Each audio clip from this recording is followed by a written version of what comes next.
everyone, and welcome to The Opinion, the talk show where your opinions matter. Today, we're discussing affirmations and positive thinking and whether they're effective or whether they're hocus pocus. I am Mirna Santiago, and joining me as always is my co-host, Adeline Ortiz, and our guest, Diane Ingram, motivational speaker and life coach. Welcome, Diane. Thank you. Happy to be here. Well, Adeline, do you want to explain more about what we're doing? Well, basically, my opinion is that meditations and affirmations are effective, that they do work, that they are in fact important to psychological and emotional health and well-being. And that's my position. I think that you've been disagreeing with me on this issue for some time. So why don't we go to Diane and see what she has to say. I think they can be effective, but they need to also be followed up with action. I would make the distinction between meditation and affirmations. In my experience, meditation is an opportunity to it's like turning off the engine of your car. It's an opportunity to shut down, really get more, bring your energy out of your head and more into your body. A very easy technique is to follow your breath. I put my awareness on my breath and follow it into my belly, and that is a chance to kind of unwind the brain a little bit, which I've actually had the experience of doing. Of course, as soon as you start doing something like that, you realize how many thoughts are rolling through your mind all the time. But it's a practice, and as you do it more and more, you're able to kind of quiet that down. And it's a chance to renew, rejuvenate, refresh yourself by slowing everything down. Well, I think we do need to distinguish between that. I jumped the gun a little bit in terms of what it is that we're discussing, but part of it is the difference between meditation, positive thinking, and affirmations, and you broke that down a little bit, Diane, in terms of what meditation is. I think my problem is not so much of a goal setting, which you've alluded to, Adeline. It's the programs like The Secret, is books like Ask and It Is Given by Esther Hicks, which lend to the thought, to the idea that all you have to do is to hold a positive thought in your head and affirm it every day, and whatever it is that you want is going to be brought to you. It's going to manifest itself in your life somehow in physical form. And that is really my problem, because you're preying on the weak-minded, in my mind. If you read something like The Secret, where they're telling you, you don't have to do anything. You can sit on your couch and you can watch Maury the whole day. And if you think positively enough, if you hold the thought of a Mercedes-Benz in your mind and you put yourself in that car, you focus, you think about the details and what the leather is going to smell like, someone is going to drive that Mercedes-Benz into your driveway. That's my problem with it. Well, Mirna, if it was that easy, then I can tell you right now, I would be married to Pierce Brosnan and I'd have at least 5 children with this man by now, because no one has put more thought into this idea than I have. No, I think that that definitely meditation has a lot of advantages, and there have been some studies that demonstrate the positive healing effects of meditation with nothing more.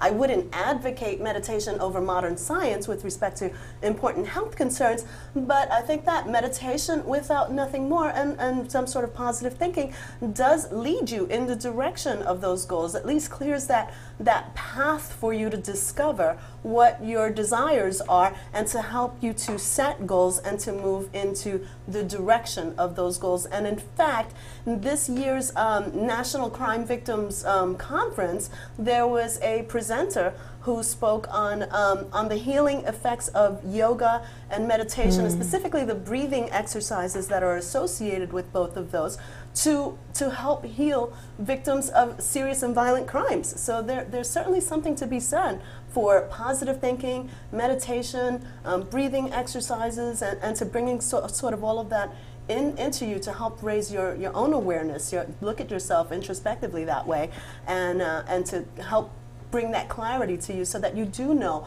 what you want, and you can discover it, and you can move in the direction of it. I agree that it's about intention and kind of setting the intention, and when you do positive affirmations, recognizing what's the block that's coming up, because oftentimes when we say I can have everything I've ever wanted or whatever it is, what comes up is the negative conditioning that we've been told that gets in the way of us having that. So there's definitely a place for that.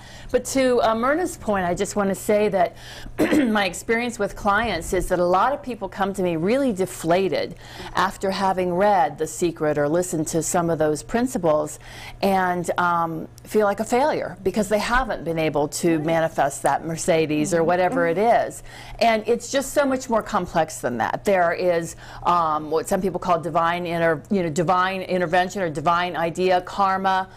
It's just, there's so many other interactive things. It's such a healthier place to be open and curious about what's unfolding, while also healing those places in us that have limits or believe in limits, those beliefs and those things we've been given that don't have to be there. So it's more complex than just saying this is what I want and why aren't I getting it. Well, I mean, but that's exactly my point. I mean, when you read a book like The Secret, when you read a book like Ask and It Is Given, which basically says that anything that you posit, anything that you put out there, you can get. That you are the creator, basically. That you're co-create. Some people say they're co-creating with God. Others say no, you are the creator. You are made in the image of God. If you say, I'm going to have this Mercedes in a week, and it's going to be black and it's going to have leather trim and a system, then it is absolutely going to come to me in a week. And which now takes away the idea of the divine intervention you were mentioning and the karma, which, not to take any pot shots at what you're saying, but if we still have to rely on divine intervention, if we still have to rely on karma, then how is that different from anything that we've learned all along, which is basically you pray and you hope for the best, and then there is no sort of self-determination, there is no creation in that process. And having taken some of your life coaching services, Diane, I know that you focus on action, even if it's a small action, whether it's an email to somebody or a telephone call to find out about something, or picking up a book even, the Success Principles. That's taking action, which is entirely different from what some of these books are saying, which is entirely different from what some of these programs are saying, which is scary to me. When I read The Secret, and it's a small book, it's maybe like this big. It has a few words on each page, and Rhonda Burns, who's the author of The Secret and has made millions of dollars on this program, by the way, she made a DVD and she made a book, and she talks about how she was slightly overweight at some point in her life, and that she started waking up every day and every night, and she would tell herself, I am at my ideal weight. I am at my ideal weight. And every time during the day that she would think about being overweight, she would move away from that negative thought, and she would go into positive thinking, and she'd say, I am at my ideal weight, and she would visualize herself in her bikini, and she's at her ideal weight. And she says she lost weight with nothing else. She didn't change her diet, she didn't exercise, she lost weight, and now she's at her ideal weight. And I got goosebumps. I was, it was frightening. I had this flash of like this morbidly obese person eating everything in sight and telling themselves, I am at my ideal weight. It does not work like that. It simply doesn't. No. And, for every person who has spontaneous healing, there's a million more who haven't. So I think we have people like Rhonda Burns has a duty. She has a responsibility to be honest and to tell people the truth. Why? She's making millions. Who cares what she's on? Yeah. But honestly, I think it's a little naive to think that meditation alone, without any proactive efforts on your part, is enough. And just to plant sort of the seed of intention in your brain is enough to help you achieve all of the desires of your heart without actually taking any steps in the direction of actually making that happen. I mean, meditation, after all, is not some magic genie lamp where you just rub it and your 3 wishes come true. even the Bible tells us, you know, that God helps those who help themselves. So even God won't raise a finger to help you unless you're doing something to help your own circumstances. So really to put that much stock in just meditation alone and affirmations and positive thinking, and to just say, well, I am at my ideal weight, or I'm going to get a Mercedes, or whatever it is that you think that you want out of life, without a single thing more, is actually going to come to you. Although there have been arguments in that direction as well, to say that, yes, meditation with nothing more will help you achieve your goals. And in fact, there have been documented studies that say, yeah, if you just focus on this, if you just meditate on this, and if you just plant that seed, you don't need to do anything more. I don't know. I think that anything that you so plant, so embed in your brain that way, definitely takes root. And I think that maybe even without your awareness, you are taking steps in that direction, because you find that your actions start naturally to follow those goals and those ideas that you have planted in your head.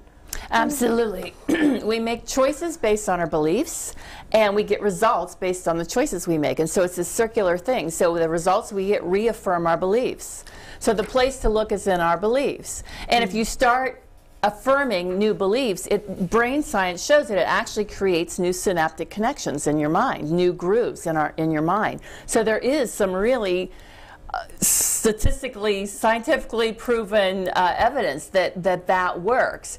But it's so much more deeper than that. And it's not about the Mercedes-Benz. It's about creating the quality of life that you want, I believe. You know, it's looking at what is it that you desire in your life, and going for that rather than the toys, you know, so. Well, and I understand what you're saying, Diane, but again, that doesn't, it doesn't go with what's out there. I mean, if you look at any of these sort of metaphysical books, the New Agey books, what they're saying is that your thoughts have a form. Yeah. And that they have a form in physics, and that as soon as you think a thought, it goes out there into the world and it starts forming whatever it is that you want.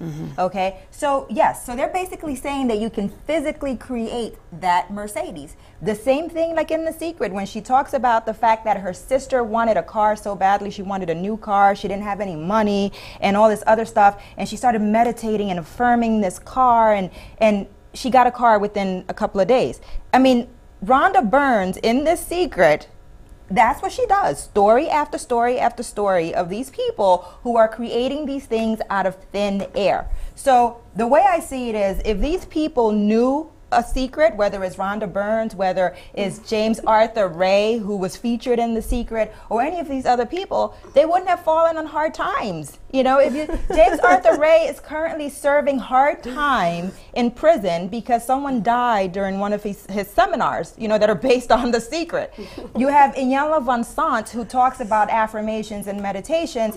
She was divorced a couple of times. You know, she's been bankrupt. She lost her show. Wayne Dyer, who I actually love. I love his books because they're so motivational. But at the same time, he's been divorced 3 times.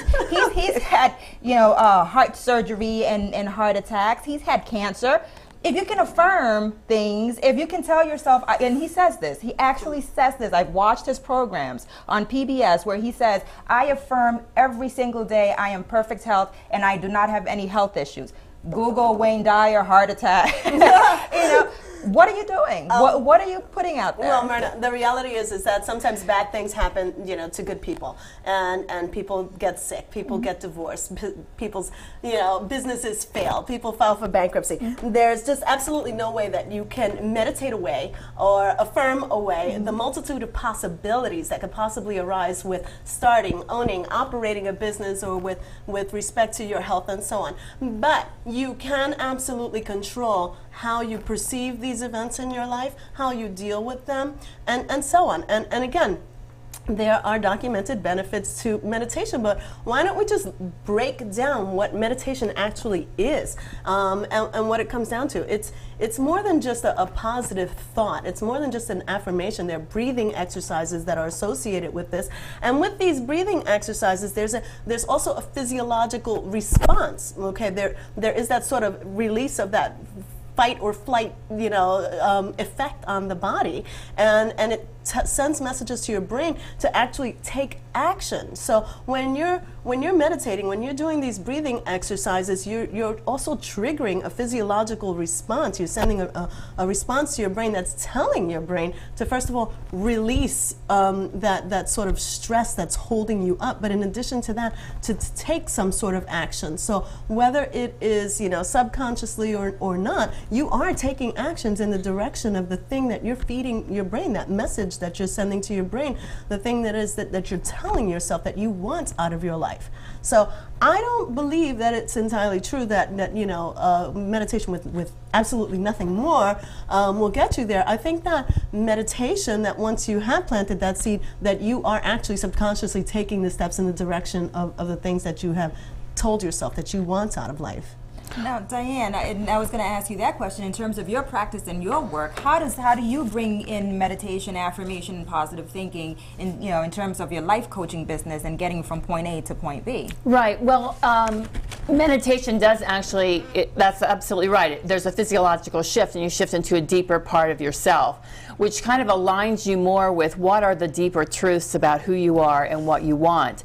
And the way it comes out in my life coaching piece is that we create a life purpose statement at the beginning. It's kind of a statement of what will bring you the most fulfillment and satisfaction in your life, and how can you interact with the world with that purpose.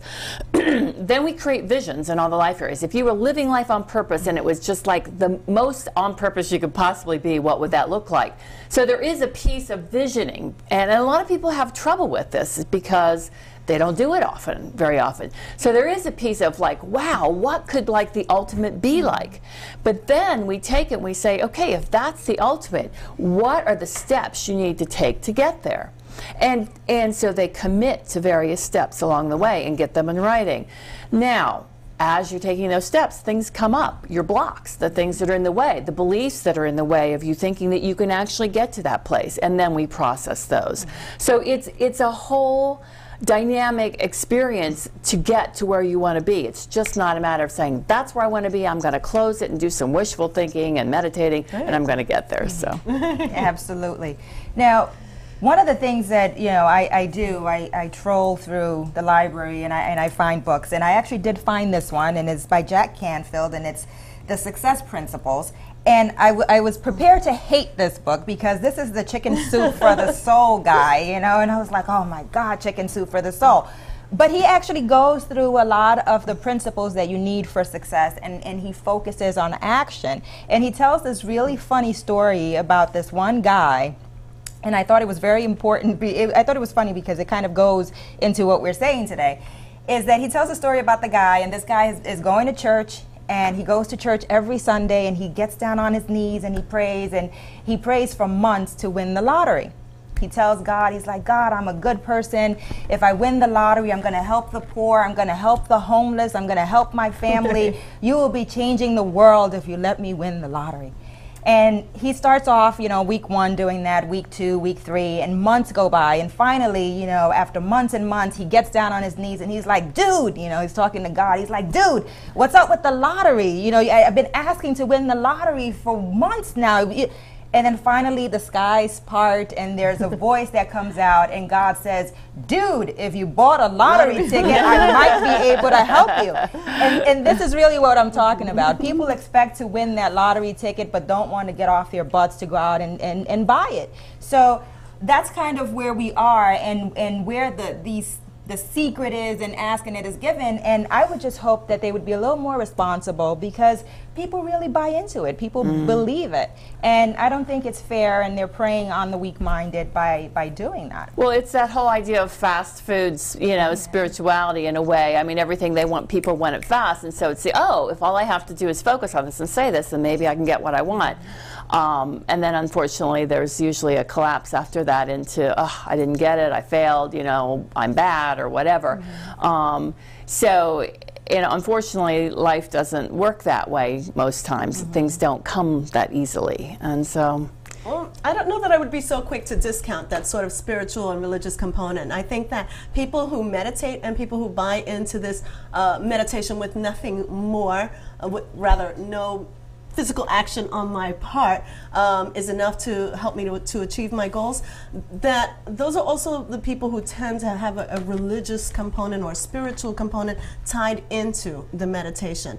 And I absolutely believe in sort of the power of the divine to make things happen with nothing more on our part sometimes. So I think that there is certainly a case in favor, okay, and something to be said for this meditation when tied in with this sort of spiritual, religious dynamic, and that person's just absolute belief and 100% faith in good things coming and actually overcoming health concerns or, you know, bankruptcy or a failing business, failing marriage, and so on and so forth, to actually make these happen and for these little miracles to enter your life, or for these little blessings to actually come and for you to perceive them in a way as sort of the answer to your prayers because of the power of intention and the power of positive thought. So I certainly wouldn't discount that and be too quick to toss that idea out the window.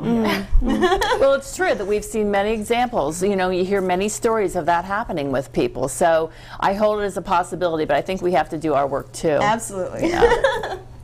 Well, thank you both ladies for that thought-provoking conversation. For our lightning round today, we are discussing something that is sort of timely because of the holidays, and that is whether nativity scenes should be removed from public places. Adeline. Well, you know what? The short answer is yes. I mean, no. The short answer is no. They shouldn't be removed. Okay. I think that anything in the extreme is problematic. But I wholeheartedly support, I think, any religious or spiritual demonstration that leads to, you know, positive or good feeling or thought. If it's not negative, it's not harming anyone, you know, then what's wrong with it? I think that the nativity scene is just as much about love and family and togetherness and sort of sharing that during the holidays as it is about, you know, anything else. For example, the pilgrims and the turkey at Thanksgiving, you know, it just sort of goes with the mood and the moment. It's a positive message. That I don't think there's anything wrong with it, and I think that to say, well, oh my goodness, you know, we shouldn't have nativity scenes because it's endorsing some sort of religious concept it's just ridiculous already. It's just really taking politics just too far already. You know, just taking your belief system too far. I support any religious demonstration that is positive in meaning and that is, you know, promotes good family values. And I think that the nativity scene does that. I mean, I was raised a Catholic, and I certainly don't remember all of, you know, my Christian teachings from my childhood, but the nativity scene raises good and happy and warm feelings in me when I see it. And so that's good enough for me. I think the complaint about the whole nativity scene is that they're non-Christians. So they're saying that in terms of sensitivity, you shouldn't have a Christian sort of scene playing out in front of people who may not be Christians. For me, I'm like live and let live at this point, you know, and yes, I was raised Catholic as well, but the nativity scene holds no special value to me because I'm sort of an agnostic. You know, I've kind of grown away from the dogma and sort of Christianity, so I'm sort of an agnostic. I'm a spiritual person, but not a religious person. But it doesn't bother me. If I see it, it doesn't bother me, just like the Star of David or, you know, the menorah doesn't bother me for, you know, if somebody has a menorah out for the Jewish holidays, for Hanukkah, or I really don't even know what it is for Kwanzaa, but if whatever it is that you subscribe to, it doesn't bother me. If it's making you feel good, like you said, if it's something positive, it's a good sense towards the holidays, then by all means. My problem with it also is that people are complaining about the nativity scenes, but they don't complain about the Christmas trees or the garlands or the lights. And they're so affiliated with Christmas as well, but you're complaining because there's a baby Jesus under the tree. It boggles the mind. You can go to the mall and there are lights and trees and garlands and there are no complaints. But put a baby Jesus and all of a sudden it's a big deal. So. Diane? Well, the original season was a pagan holiday, the winter solstice, and it recognized the longest day of the year, the least amount of sun between sunrise and sunset. And I believe that the Christians picked that time of year because the winter solstice was such a big holiday, and they kind of took it from the appropriated pagans. it, yeah. They appropriated, good word. And so then it became a Christian holiday, but it's also a Jewish holiday with Hanukkah, Kwanzaa now celebrated around it. So, you know, at this point it is what it is, and I say the more the merrier. I think there should be room on the town square for everybody's celebrations, and hope that everybody be included. I guess that's the bigger issue for me, is that oftentimes it's talked about what a Christian country this is, and there's not often tolerance and acceptance for other forms of spiritual practice. So. And I think sometimes political correctness goes a bit too far as well, where we're picking and choosing what it is that we want it to be politically correct about, and it just doesn't make sense in the long run, you know, going along with what you're saying, Diane. Absolutely. We try to be so politically correct that everything is just wrong. Exactly. Everything becomes wrong. Nothing is correct anymore. I agree. But, well, folks, that is all the time that we have left for this show today. Thank you so much for joining us, and please do continue to write to us, send us your emails, and send us your comments and your opinions. That's what the show's all about. So please do communicate with us. We love to hear from you. Thank you. Thank you.